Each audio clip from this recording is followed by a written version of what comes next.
Whilst filming my previous video, I realised how badly my Syngonium Mottled needs to be propagated and repotted. She needs to be repotted because of this, and she needs to be propagated because this is the end of the moss pole. Hang on. This is the end of the moss pole.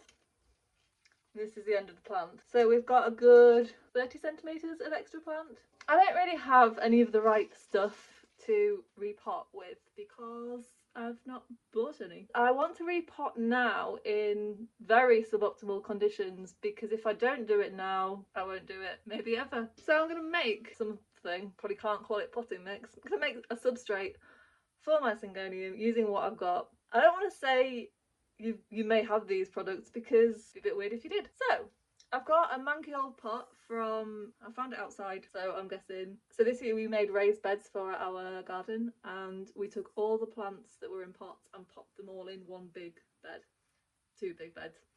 So I've got a lot of pots left. So this is what I've got. Should probably have cleaned it better, but. So for the substrate I'm gonna put it all in a big stock pot thing that I've got.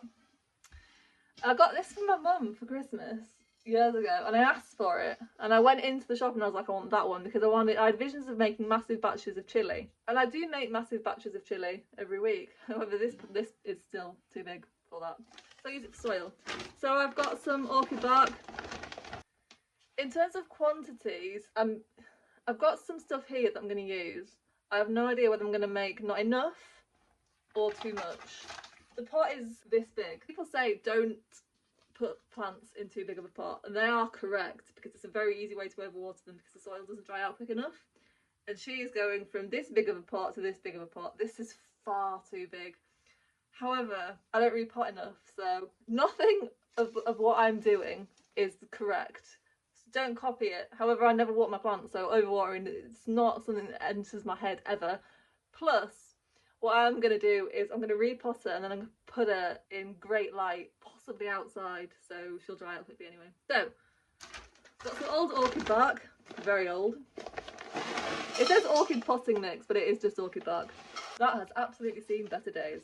There is that much in there. I've just realised, as I've done that, that was a stupid thing to do because I've got here some, this brand now. I bought this. I learned about the brand because they reached out to me on an affiliate platform and were like, try it. But what I don't like about it, it's as far as I'm aware, it's just Koya. They kind of market it as being a complete potting mix, and it isn't. So my issue here is that I'm going to have to soak this and then I'll soak the orchid bark as well. I mean, it's fine, it's just not how I would have chosen to do things. Now the problem with Koya, this is a block that's this big. I don't know how big it is. It's hand sized. I have no idea how much I'm going to end up with. So I'm just going to put it in there and I've got a thing of water. Let's say 3 litres. It's a 5 litre bottle and it's that full, maybe 4. And I'm just going to pour it in and hope. There are people that are going to be screaming at this video because this is not the right way to do it. However, I go through phases of getting all the right stuff and then I go through phases of literally going outside and getting soil from my garden, which is what I'm going to do if I don't have enough soil, but I have a funny feeling I'm going to have way too much. I do have more Koya, however, if you use too much Koya, it just stays wet for a really, really long time and then you can end up with, the roots just suffocate and rot. And whilst that probably isn't going to be an issue for me, it's not the best way to get healthy roots. I'm impatient, so I'm just peeling the Koya apart as it soaks. The benefit of the For Pete's Sake one, it's a little bit more expensive, but it's not quite as compressed. I realise that doesn't sound great because it's not as compressed, so you don't get as much and it's more expensive, but it does make it easier to work with. If I'm giving the impression that I'm rich, it is a lie. I get so impatient with this, I end up just putting way too much water on because then it works quicker, but then you end up with like sludge. So whilst I wait for that to soak, right, so also we have got, you may have watched a video of mine last year where I made one of these for my Monstera. I didn't water it, so I took it off because it was pointless and the moss all dried out. So I'm going to take the moss out of the moss pulp. So currently it looks like this. We have moss, the orchid bark sloppy at the bottom, and some very still dry coir. So you might be like, well, why is that such a bad mix? You've got orchid bark, you've got moss, and you've got coir, but I've not got enough orchid bark to coir, so it will be a very dense mix. If it looks like I've cut a lot out during the edit, all I've cut out is me breaking this coir into smaller bits and adding more water. You basically keep adding water until it's all hydrated, but you don't want to add so much that when you squeeze it, you're like wringing water out. I'm actually regretting starting this. If I hadn't done this, I could be sat on the sofa now. Right, so the volume of soil I've got now, I think, is about perfect. There's this much. The pot that's going in is a bit bigger than the pot that I'm using to make the soil in. So this is currently probably about 80% coir to 10% orchid bark, and that scaggy bit of moss I put in, which is refusing to break up. So what I'm going to do to increase basically make it chunkier, you want chunks in it because that allows airflow, and airflow stops you from getting root rot, is I'm going to fill it up with leca. Not pretty cute leca, but like industrial leca that's grey and very dusty, and I should put a mask on, but not gonna. You should absolutely rinse it because it's very dusty. Obviously I'm not going to because I don't want to. I'm trying to reduce the oh, it's all going in there.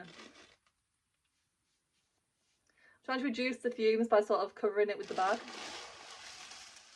and just sort of letting it settle.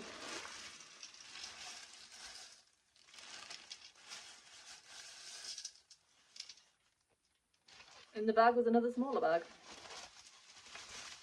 Oh god. Right.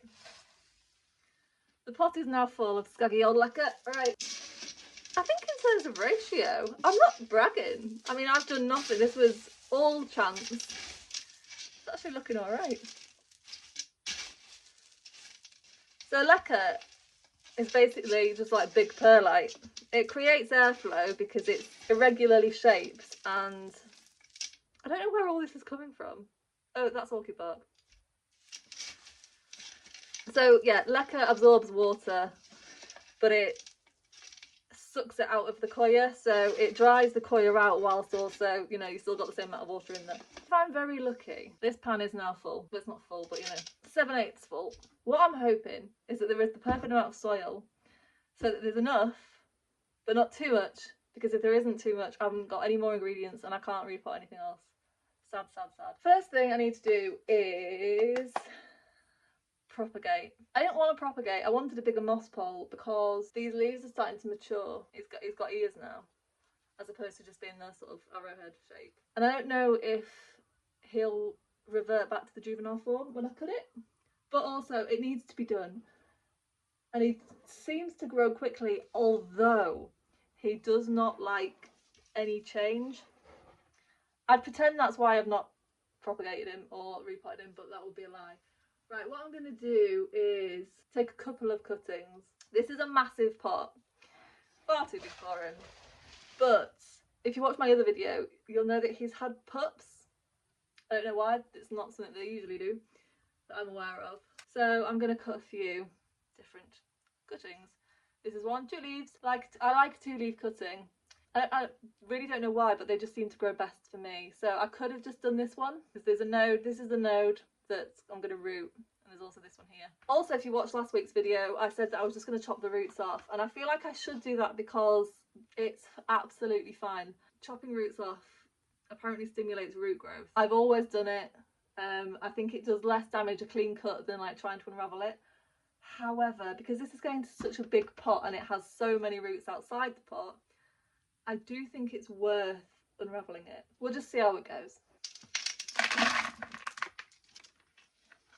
Right, so the amount of soil is looking good. I think I'm going to have just the right amount. I've filled the pot this much. There is that much. Oh, I've filled it too much. No, I haven't. It's fine. I'm hungover. This isn't another hangover if you watched last week's video. This is the same one. It's been quite the morning for me. I'm also not going to remove the moss pole because if you look here, she's quite well attached. First thing to do is tip it out so that as much soil as possible comes out, because that way you're going to make less of a mess. Now what I'm going to do is attempt to, oh, look at that. The bonus about them being outside the pot is every time I water, because I knew they were outside the pot, every time I water, I just stick some water in the bottom of the pot because that's where the roots are. And as such, they are, I don't want to use the word lubricated, but I'm gonna. They're sort of well lubricated, so they've just come apart really easily. Right, so now all we need to do is gently ease her out. And don't do what I just did and try and pull it out by the moss pole, because the moss pole will just come out by itself. The soil that I used before is quite chunky, so we may just be left with a moss pole on the plant and all the soil will fall out. I appreciate you can't see what's happening, but my camera skills are lacking. What I could do with is a table, she says. There is a table right behind me, but that would involve me moving it, and I'm currently too lazy. Right. The pot is now empty of soil. I'm gonna lean that on my blanket box with soil everywhere, soil everywhere. Right, the pot's empty. The roots shed a little bit, but that's okay. Now I just need to locate all the plants and their babies. I don't really want to bury the moss pole, but it's buried quite deep, but because then I'll sort of lose height. As previously suspected, this is not like a spontaneous pup. It is a very, very small old cutting. This is the original cutting that's sort of withered away. And then there's just like one node at the bottom there that's rooted. I'm going to pop that to one side. So the moss pole, I just popped it right in the middle so that I can have syngoniums all the way around it and it can sort of look bushier. Oh, there's another little... God, pups everywhere. Trying to pull the pups away, and that way I can position them where I want them and we end up with a nice looking pup. That's not a pup so much as a whole freaking cutting. See, this is obviously a very old cutting because it's withered away, but this is just a brand new baby. Right, I think that's all of the babies. I am just now unravelling the roots. You do not need to do this. It's probably better not to do it. I'm only doing it because they're in like two weird clumps. And I want to spread them out so that they grow kind of more evenly. It really doesn't matter. I can't, if you're like, why is she doing that? I really can't defend myself. I think I'm just sort of maybe enjoying it. Right, that can go there, that can go there. Right, so this is basically full. It's full enough and I've got a bit of soil left, so I'll just be able to top it up so it is actually full. And then what I'm going to do is plant these babies. So I'm going to do one here. Basically evenly around the moss pole so they have the opportunity to grow up evenly. They won't, because plants grow how they grow and there's nothing you can do to sort of change how they grow. Right, what I'm going to do here, so this, you can see it's got a long stem, so at some point I've sort of layered it, and I'm just going to snip here with my scissors if I can find them. There they are. And I'm going to root this because it's got an impressive root system and I might get a leaf, and then this has still got plenty of root here.